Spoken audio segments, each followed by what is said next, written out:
जी अस्सलाम वालेकुम, क्या हाल है? सब लोग खैरियत से हैं। पाकिस्तान तहरीक इंसाफ ने एक नया एहतजाज लॉन्च करने का ऐलान कर दिया है। ये एहतजाज कब होगा, कैसे होगा और क्या वफाकी हुकूमत इस बार वाकई गिर जाएगी, ये हम आपको आज के व्लॉग पे पूरी तफसील से बताएंगे। और अली अमीन गंडापुर साहब ने मौलाना फजलुर रहमान साहब को नाराज़ कर दिया और मौलाना फजलुर रहमान साहब ने अब पाकिस्तान तहरीक इंसाफ के खिलाफ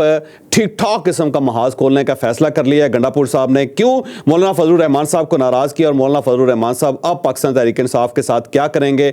ये हम आपको आज के व्लॉग में पूरी तफसील से बताएंगे। और अली अमीन गंडापुर साहब ने हमारी आज सुबह की स्टोरी की तस्दीक कर दी। उन्होंने बता दिया कि जनाब वहाँ पे गवर्नर साहब के साथ मेरी लड़ाई होगी और मैं उठ के वहाँ से चला गया, फिर मैं नमाज पढ़ी, फिर मैंने स्मोक किया यानी सिगरेट पिया उन्होंने।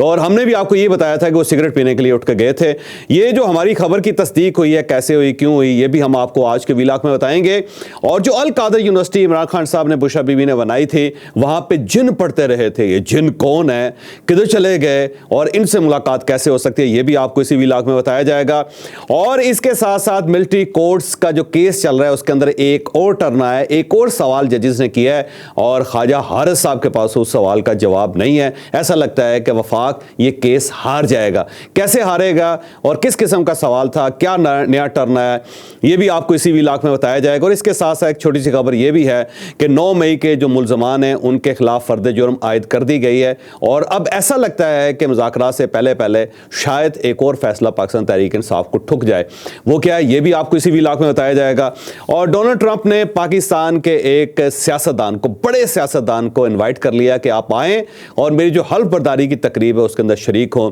ये कौन से सियासतदान हैं जिन्हें ट्रंप साहब ने इन्वाइट कर लिया, ये भी हम आपको आज के व्लॉग में बताएंगे। लेकिन व्लॉग की तरफ जाने से पहले अगर आपने अभी तक हमारा चैनल सब्सक्राइब नहीं किया तो इसे सब्सक्राइब कर लीजिए और ये जो बेल आइकन है इसको जरूर प्रेस करें ताकि नोटिफिकेशन आपको मिलता रहे। और ये याद रखें कि अच्छी बात भी सदका जारिया होती है। अगर आपको ये व्लॉग अच्छा लगे तो इसे किसी न किसी के साथ जरूर शेयर कीजिएगा। अली अमीन गंडापुर साहब ने कल वसीम बादामी साहब को इंटरव्यू दिया और उस इंटरव्यू में उन्होंने मौलाना फजलुर रहमान साहब के खिलाफ एक नया महाज खोल दिया। उन्होंने कहा जी मौलाना फजलुर रहमान साहब जो हैं उससे तो उनके वालिद भी मुतमईन नहीं थे, वालिद भी उनके किरदार के ऊपर शक किया करते थे। और जब एंकर ने उनसे पूछा कि आप ये किस किस्म की बात कर रहे हैं तो उन्होंने कहा कि आप कौसर न्याजी की किताब पढ़ लें।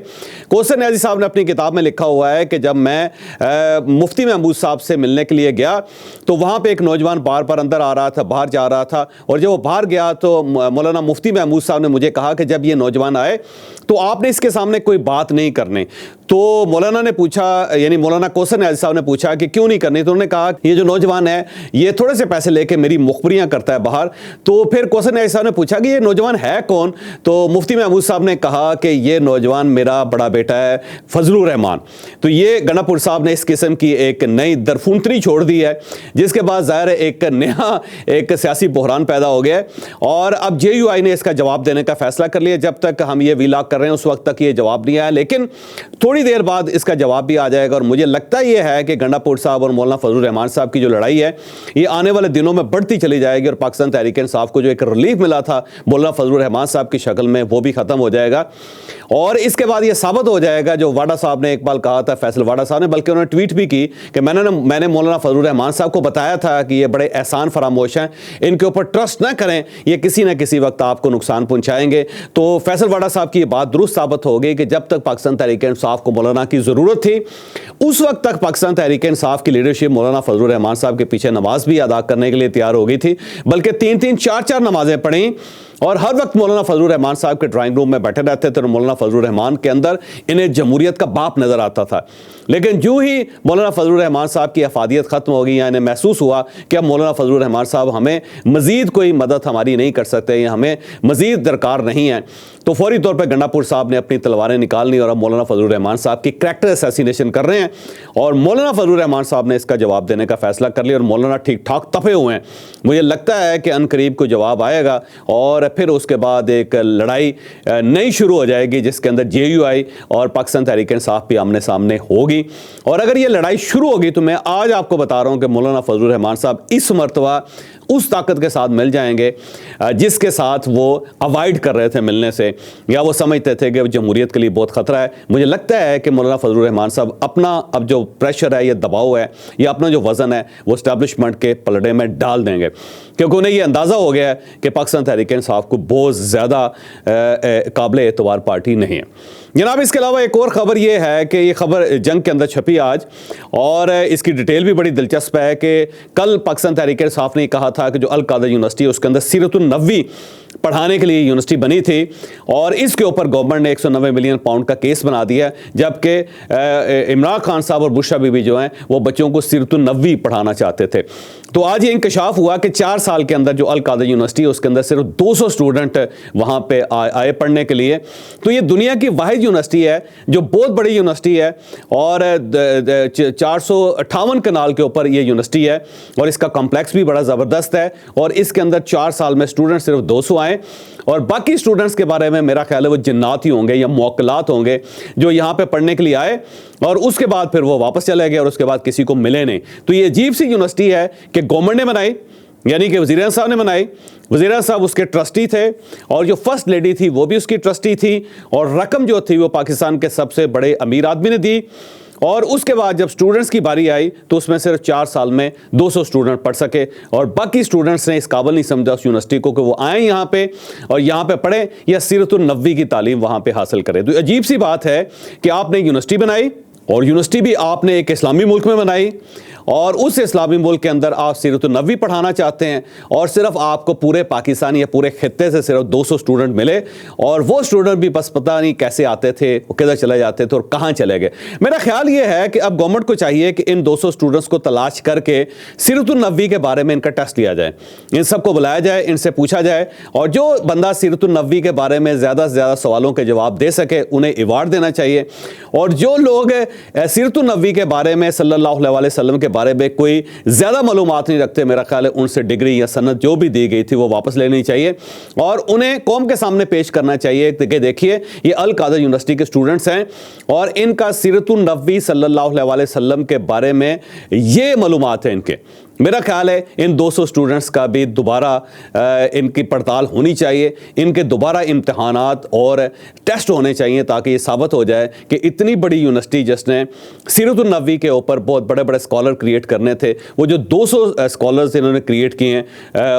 उनका जो मयार तालीम है वो क्या है, या उनकी मालूमात जो है उसका ज़ख़ीरा कितना है। तो मेरा ख्याल है गवर्नमेंट को इनिशिएटिव लेना चाहिए, और मेरी मरीम नवाज़ साहबा से दरख्वास्त है कि मरीम नवाज़ साहबा ये इनिशिएटिव लें, क्योंकि आजकल वो यूनिवर्सिटियों में जा रही हैं और वहाँ पे उन्हें स्टूडेंट्स देखने का मौका भी मिल रहा है। तो उन्हें चाहिए कि इन 200 स्टूडेंट्स को तलाश करके इन्हें सामने बिठाएं, और फिर एक स्कॉलर को इनके सामने बिठाएं, और वो स्कॉलर इनसे सीरतुन नबवी सल्लल्लाहु अलैहि वसल्लम के बारे में सवाल करे, और उसके बाद जो स्टूडेंट्स जो है जो ज़ाहिर सुकरात और बुकरात यहाँ पे क्रिएट हुए हैं, या बहुत बड़े उलमा कराम जो इस यूनिवर्सिटी से निकले हैं जो सीरतुन नबवी के बारे में अथॉरिटी हैं या वो बहुत मालूमात रखते हैं, तो उनका जो इल्म है पूरी कौम के सामने आना चाहिए। और अगर ये 200 स्टूडेंट्स वाकई ही उस कॉन्टेस्ट को या उस इम्तिहान को पूरा कर लेते हैं तो फिर ये अल कादर यूनिवर्सिटी चलनी चाहिए। फिर इसके ऊपर जो भी एतराज़ किया जा रहा है वो गलत है, फिर गवर्नमेंट को माफ़ी मांगनी चाहिए पूरी कौम से, और फिर गवर्नमेंट को इन 200 स्टूडेंट्स को बढ़ा के 2 लाख तक ले जाना चाहिए, ताकि पाकिस्तान के अंदर कम से कम एक जो इशू है, जो एक शोबा है यानी सीरतुन नबवी, उसके बारे में पाकिस्तान के अंदर अथॉरिटी क्रिएट हो सके। तो ये मेरी दरख्वास्त है पंजाब गवर्नमेंट से। जनाब, आज जो 9 मई का केस था और उसके ऊपर पाकिस्तान मुस्लिम लीग नून का दफ्तर जलाया गया था लाहौर के अंदर, शायद आपको याद हो 9 मई को, उसके ऊपर फर्द जुर्म आयद हो गई है। इस फर्द जुर्म के अंदर यासीन राशिद साहबा आ गई हैं, एजाज चौधरी साहब आ गए, मियां महबूद रशीद आ गए हैं। आज इंसदाद दहशतगर्दी की अदालत लाहौर के अंदर ये केस चल रहा था, और वहाँ पे सनम जावेद साहबा को भी बुलाया गया जो ज़ाहिर इस वक्त ज़मानत पे है, वो भी आई, और उसके बाद इन्हें फर्द जुर्म पढ़ के सुनाई गई कि इन्होंने पाकिस्तान मुस्लिम लीग नून का दफ्तर जलाया, और उसके अंदर इन्होंने सहूलतकारी भी की और ये लोगों को लेकर वहाँ पे पहुँचे। तो तीनों बल्कि चारों ने सेहत जुर्म से इनकार कर दिया। उन्होंने कहा जी हमने बिल्कुल ये नहीं किया और हमारे ऊपर ये गलत इल्ज़ाम है और हम इसका मुकाबला करेंगे अदालत के अंदर, साबित करेंगे कि हम बेगुनाह हैं। तो उसके बाद जज साहब ने फिर 23 जनवरी दे दी। अब 23 जनवरी को इसके ऊपर बाकायदा हेयरिंग होगी, तो फर्द जुर्म आयद हो गई है, और एजाज चौधरी साहब के ऊपर उस वक्त हुई जब चेयरमैन चेयरमैन सेनेट की तरफ से उनका प्रोडक्शन आर्डर जारी हो गया। तो एक साइड पे प्रोडक्शन आर्डर जारी हुआ है, दूसरी साइड पे साथ ही फर्द जुर्म आयद हो गया। मैं इसे साजिश नहीं कहता, हो सकता है कि वाकई को इंसिडेंट हो कि एक साइड से चेयरमैन साहब उन्हें बुला रहे हैं और दूसरी साइड से अदालत ने उनके ऊपर ठप्पा लगा दिया कि जनाब ये मुजरिम है। तो ये बहरहाल इसके अंदर हो सकता है कुछ गठजोड़ हो, लेकिन मैं थोड़ा सा फ़ायदा देता हूँ एजाज चौधरी साहब को या रियासत को कि हो सकता है ये सारा मामला बिल्कुल सेपरेट चल रहा, कानून अपना रास्ता खुद निकाल रहा और साथ चेयरमैन सेनेट साहब अपना रास्ता खुद निकाल रहे हैं। जनाब मिलिट्री कोर्ट्स का केस चल रहा है मुसलसल सुप्रीम कोर्ट ऑफ पाकिस्तान में। आज उसके अंदर एक बड़ा टर्न आया और जज साहब ने पूछा ख्वाजा हारिस साहब से कि ये बताएं कि अगर किसी जगह गठजोड़ हो, बल्कि ख्वाजा हारिस साहब ने बताया जज साहब को कि गठजोड़ है और इस गठजोड़ की वजह से, यानी कि कुछ सिविलियन है और कुछ आर्मी के लोग हैं, इन दोनों का गठजोड़ था जिसकी वजह से 9 मई का वाकया हुआ और इस गठजोड़ की वजह से फिर ये जो केस है उन्हें मिलिट्री कोर्ट्स में चलाया जा रहा है, ये वजह है उसकी। तो उसमें जज साहब ने बड़ा अच्छा नुक्ता उठाया। उन्होंने बताया, उन्होंने पूछा कि ये बताएं कि जो एपीएस के ऊपर हमला हुआ था, यानी पेशावर के अंदर जो आर्मी पब्लिक स्कूल के ऊपर हमला हुआ था, मेरा 2016 का ये वाकया है और उसमें बहुत सारे स्टूडेंट्स और टीचर्स शहीद हो गए थे। तो उसका जिक्र करके जज साहब ने पूछा कि ये बताएं क्या उसके अंदर गठजोड़ नहीं था कोई दहशतगर्दों का जो अंदर के लोग हैं उनके साथ। तो ख्वाजा हारिस साहब ने तस्लीम किया कि वाकई उसके अंदर भी गठजोड़ था। फिर जज साहब सवाल किया कि अब ये बताएं कि अगर उसका गठजोड़ था तो फिर वो केस जो है वो सिविलियन अदालत में क्यों चला, उसे मिलिट्री कोर्ट में चलना चाहिए था, तो मिलिट्री कोर्ट में वो केस क्यों नहीं चलाया गया। साथ ही वकील साहब को ये बताया गया कि जनाब उसके अंदर गठजोड़ भी था और साथ उस वक्त आर्मी एक्ट भी मौजूद था। जब आर्मी एक्ट था, गठजोड़ था, तो वो केस भी मिलिट्री कोर्ट्स में चलना चाहिए था, लेकिन वो मिलिट्री कोर्ट में नहीं चला और उसे सिविलियन कोर्ट में सादे दहशतगर्दी की अदालत में चलाया गया। तो इसका क्या जवाब है? ख्वाजा हारिस साहब के पास इसका भी कोई तसल्ली बख्श जवाब नहीं था। ऐसा लगता है कि गवर्नमेंट ऑफ पाकिस्तान ने या वजारत दिफा ने एक कमज़ोर वकील कर लिया है और ये कमज़ोर वकील रोज़ाना की बेस पे हुकूमत पाकिस्तान को पसाता चला जा रहा है। इनके पास कोई जवाब नहीं होता और अगर आप इसकी कार्रवाई देखें तो आपको बहुत मायूसी होगी। मेरा ख्याल है अगली मरतबा हुकूमत पाकिस्तान को चाहिए कि वो बेहतर वकील का बंदोबस्त करे। ख्वाजा हारिस साहब इस तरह 2 प्राइम मिनिस्टर साहब को पहले नुकसान पहुंचा चुके हैं, उनके इक़्तिदार खा चुके हैं, उनको सजाएं दिलवा चुके हैं, तो कहीं ऐसा ना हो कि ये मिलिट्री कोर्ट्स का केस जो है वो भी गवर्नमेंट के हाथ से निकल जाए। अब हम आते हैं अगले इशू की तरफ। हमारी खबर की एक तस्दीक हो गई है। आज सुबह हमने एक वीलॉग किया था जिसके अंदर हमने बताया था कि जो आर्मी चीफ ने पेशावर के अंदर जो मीटिंग की थी सियासतदानों के साथ, वो मीटिंग को बहुत अच्छी नहीं गई क्योंकि उसके अंदर बहुत ज़्यादा एतराज़ात भी हुए और सब ने एक दूसरे के साथ लड़ना शुरू कर दिया था। वहाँ पर फैसल करीम कुंडी साहब और अली अमीन गंडापुर साहब की ठीक ठाक लड़ाई हो गई थी और जो अली अमीन गंडापुर साहब हैं उन्होंने कहा कि इससे बेहतर है कि मैं ये गुफ्तगू सुनूँ, इससे बेहतर है कि मैं बाहर जाकर सिगरेट पी लूँ।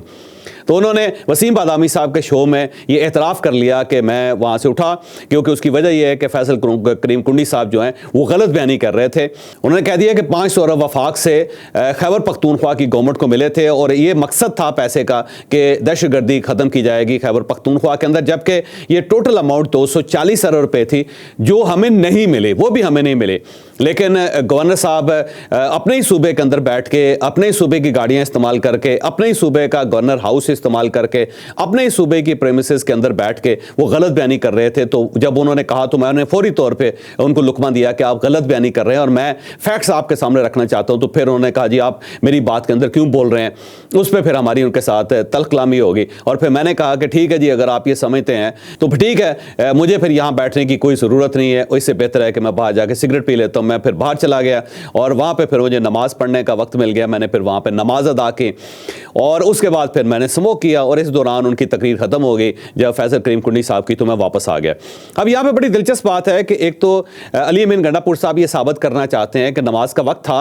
और जो शुरका अंदर बैठे हुए थे, यानी आर्मी चीफ भी उसके अंदर शामिल थे और वह हाफ़िज़ कुरान है, उन्होंने नमाज अदा नहीं की। नमाज अदा करने का जो फरीज़ा था वो सिर्फ अली अमीन गंडापुर साहब को नसीब हुआ और बाकी सब लोग जो है वहाँ पर मीटिंग करते रहे। तो ये एक तो वो इंप्रेशन ये क्रिएट करना चाहते हैं और साथ ही उन्होंने नमाज और जो स्मोकिंग है उन दोनों को ऐसा ज़बरदस्त तरीके से जोड़ा है। मेरा नहीं ख्याल कि पूरे आलम इस्लाम में इससे पहले ये जोड़ किसी ने बनाया हो कि नमाज अदा की और उसके बाद मैंने स्मोक अदा की, मैं माफ़ी चाहता हूँ, उसके बाद फिर मैंने स्मोकिंग की। तो ये बड़ी दिलचस्प किस्म की सूरत है। लेकिन बहरहाल हमारी खबर की तस्दीक होगी और अगर ये इस खबर की तस्दीक हो गई है तो बाकी जो पोर्शन से मेरा ख्याल है उसकी तस्दीक भी हो ही जाएगी और वो भी अगर थोड़ा सा प्रूव किया जाए तो आपको पता चल जाएगा कि वहाँ पे क्या सूरत हाल पैदा हुई और क्या क्या होता रहा। अब जनाब बड़े इशू की तरफ आते हैं। पाकिस्तान तहरीक इंसाफ ने फैसला किया है कि 8 फरवरी को पूरे पाकिस्तान में ब्लैक डे मनाया जाएगा और तमाम टिकट होल्डर्स जो पाकिस्तान तहरीक इंसाफ के हैं वो अपने अपने हल्के के अंदर, अपने अपने इलाके के अंदर ठीक ठाक किस्म का एहतजाज करेंगे और पूरे पाकिस्तान के अंदर फार्म 47 की गवर्नमेंट के खिलाफ नारे लगाए जाएंगे और हमारा मैंडेट वापस करो के नारे लगाए जाएंगे, यानी साडा हक एथे रख, इस किस्म के नारे लगाए जाएंगे और पूरी जो रियासत है उससे अपना हक मांगा जाएगा। और इमरान खान साहब जो इससे पहले कहते चले आ रहे थे कि जनाब हम फार्म 47 की गवर्नमेंट के साथ मुज़ाकरात कर रहे हैं, तो मेरा ख्याल है एक नया टर्न इमरान खान साहब ने अपनी कंपेन को दे दिया है। तो एक साइड पे मुज़ाकरात हैं, दूसरी साइड पे उनकी तरफ से एहतजाज की कॉल है और इस एहतजाज की कॉल को आज रात किसी वक्त भी मटेरियलाइज पाकिस्तान तहरीक इंसाफ की तरफ से कर दिया जाएगा। लेकिन बहरहाल आज ये खबर फवाद चौधरी साहब ने दी है और फवाद चौधरी साहब आज इमरान खान साहब से मुलाकात करके आए हैं क्योंकि आज उनकी हेयरिंग थी और वहाँ पे इमरान खान साहब ने उन्हें बताया कि 8 फरवरी, या हो सकता है फवाद चौधरी साहब ने मशवरा दिया हो कि 8 फरवरी को हमें ब्लैक डे के तौर पे मनाना चाहिए। तो इमरान खान साहब ने उसकी मंजूरी दे दी है। अब ये मंजूरी जो है करीब अनाउंस हो जाएगी और उसके बाद आप देखिएगा कि पाकिस्तान तहरीक साहब दोबारा एहतजाज की तरफ वापस आ जाएगी और इसका मतलब ये हुआ कि इमरान खान साहब को इन मुज़ाकरात से बहुत ज़्यादा उम्मीद नहीं है। अब उन्हें ये खुशफहमी ख़त्म हो गई हुई है कि गवर्नमेंट जो है हमारी बात मान लेगी या गवर्नमेंट जो है पसवा हो जाएगी। यहाँ पे एक चीज़ ज़हन में रखिएगा कि पाकिस्तान ने जो IMF के साथ एग्रीमेंट किया है उस एग्रीमेंट की जो एवेल्यूएशन है वो मार्च अप्रैल में होगी और इमरान खान साहब का ख्याल ये है कि अगर ट्रंप के आने से कोई ख़ास फ़र्क नहीं पड़ता और मामला उसी तरह चलता रहता है, बिजनेस एज़ यूजुअल चलता रहता है, तो जब मार्च अप्रैल आएगा तो उस वक्त ट्रंप अपना रंग ज़रूर दिखाएगा क्योंकि उससे पहले जो अमेरिकन गवर्नमेंट है उसने पाकिस्तान की हमायत करके IMF का एग्रीमेंट लेके दिया था पाकिस्तान को और पाकिस्तान को इमदाद मिली थी IMF की तरफ से। लेकिन इस बार ट्रंप अपनी शराइत मनाएंगे और उस वक्त मार्च अप्रैल में जाके हमारे पास बड़ा सुनहरी मौका होगा कि हम ट्रंप को मजबूर करें कि वो हुकूमत पाकिस्तान के बाजू मरोड़ दे। तो अब आप देखिएगा कि फरवरी से पाकिस्तान तहरीक इंसाफ ये कैंपेन शुरू करेगी और इसको बढ़ाती चली जाएगी और अप्रैल तक मुझे लगता है कि पाकिस्तान तहरीक इंसाफ ने पूरे पाकिस्तान के अंदर इतना एहतजाज करना है और इतने ख़त लिखने हैं उन्होंने इंटरनेशनल फोरम्स को कि ट्रंप मजबूर हो जाए और हुकूमत पाकिस्तान से पूछे, रियासत पाकिस्तान से पूछे कि तोड़े मुल्क चाहे हो की रहे। तो वो इमरान खान साहब चाहते हैं। तो जनाब एक आखिरी खबर जिसके ऊपर बात करनी है वो कि डोनाल्ड ट्रंप साहब की जो हल्फ बर्दारी की तकरीब है वो 20 जनवरी को हो रही है और वाशिंगटन में हो रही है। तो उसके लिए बिलावल भुट्टो साहब को कार्ड आ गया, प्राइवेट मेंबर के तौर पर कार्ड आया और उनको प्राइवेटली बुलाया गया कि आप इस तकरीब के अंदर शरीक हों और ट्रंप साहब को मुबारकबाद दें। तो बिलावल भुट्टो साहब जो यहाँ से जा रहे हैं, इमरान खान साहब की पार्टी की पूरी कोशिश थी कि इमरान खान साहब के लिए कार्ड रिलीज हो और इमरान खान साहब जेल के अंदर होंगे तो उस कार्ड की बुनियाद पर हम पूरी दुनिया में यहाँ पर अमेरिका के अंदर ये शोर कर सकें कि देखें डोनाल्ड ट्रंप साहब ने एक मेहमान को बुलाया लेकिन उस मेहमान को रिटेन किया हुआ है हुकूमत पाकिस्तान ने, तो उनको जेल से रिहा करके इस तकरीब में पेश करना चाहिए, वाशिंगटन में आना चाहिए उन्हें। लेकिन इमरान खान साहब की जो कोशिश है उसको तो ट्रंप साहब ने ज़्यादा घास नहीं डाली, लेकिन बिलावल भुट्टो साहब को एक दावतनामा आ गया। अब बिलावल भुट्टो साहब जो हैं वो जाएंगे और जाके ट्रंप साहब को वो ठीक ठाक किस्म की मुबारकबाद पेश करेंगे। मेरा ख्याल ये है पाकिस्तान तहरीक इंसाफ को चाहिए कि वो बिलावल भुट्टो साहब के खिलाफ भी ट्रोलिंग शुरू करें कि इन्होंने इमरान खान साहब का हक मार लिया। और एक और आखिरी चीज़, कल भारतीय आर्मी चीफ ने पाकिस्तान के ऊपर एतराज़ किया था, इल्ज़ाम लगाया था कि पाकिस्तान के अंदर दहशतगर्दी हो रही है, पाकिस्तान दहशतगर्दी का मरकज़ है। उसका जवाब आज अफवाज पाकिस्तान ने दिया है। उन्होंने कहा जी आप अपनी चारपाई के नीचे डांग फेर के देखें, आप एक्सपोर्ट कर रहे हैं पूरी दुनिया के अंदर दहशतगर्दी। आप कश्मीर के हालात देख लें और फिर इसके अलावा आपका तो एक अफीसर हमारे पास मौजूद है जो ईरान के अंदर बैठ के पाकिस्तान के अंदर दहशतगर्दी कर रहा था। मेरा कुलभूषण यादव की उन्होंने मिसाल दी है और आर्मी चीफ, भारतीय आर्मी चीफ को बताया कि जनाब जब आपका अफसर हमारे पास मौजूद है और वो बड़ा हाई रैंक अफसर है तो फिर उसके बाद आप पाकिस्तान के ऊपर इल्ज़ाम कैसे लगा रहे हैं। मुझे लगता है कि भारतीय अफवाज ने या भारतीय गवर्नमेंट ने तालिबान की मदद करना शुरू कर दी है कि एक साइड पे तालिबान है, दूसरी साइड पे अब इंडिया ने भी सवाल उठाने शुरू कर दिए, शोर करना शुरू कर दिया और मकसद वही है कि पाकिस्तान के ऊपर दोनों साइडों से एतराज़ किया जाए, अफगानिस्तान से भी एतराज़ हो और इंडिया से भी एतराज़ हो और वेस्टर्न मीडिया को खींचा जाए और पूछा जाए। मुझे लगता है कि वो भारत की तरफ से एक मदद दी जा रही है तालिबान गवर्नमेंट को, क्योंकि जब से पाकिस्तान ने वहां पर सर्जिकल स्ट्राइक की है तो इंडिया को बहुत मरोड़ पड़ रहे हैं और इंडिया की तरफ से ये एतराज किया जा रहा है, बार बार ये एतराज किया जा रहा है कि जी पाकिस्तान की तरफ से अफगानिस्तान के ऊपर जो हमला है वो इंसानी हकूक की खिलाफवर्जी और दूसरे मुल्क के अंदर इंटरवेंशन है, पाकिस्तान को ये हरकत नहीं करनी चाहिए। तो इंडिया से अब तालिबान की मदद आ रही है, तालिबान को मदद आ रही है इंडिया की तरफ से,